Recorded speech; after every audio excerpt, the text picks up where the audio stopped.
सच्चाई की ताकत। एक गांव में हजरत उन रजी अल्लाह अन्हा के जमाने में एक सादा किसान रहता था, जिसका नाम अहमद था। अहमद बहुत मेहनती और दयानतदार आदमी था, मगर उसके पास ज्यादा दौलत नहीं थी।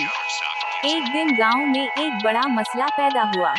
गांव के अमीर ने एक कीमती घोड़ा खो दिया और इल्जाम लगा दिया कि कहीं कोई चोर इसका घोड़ा चरा गया है।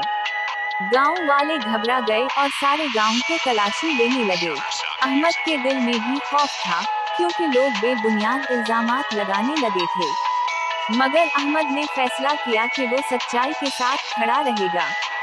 गांव के सरदार ने कहा, जो भी सच कहेगा और चोर को पकड़ेगा, उसे बड़ा इनाम दिया जाएगा।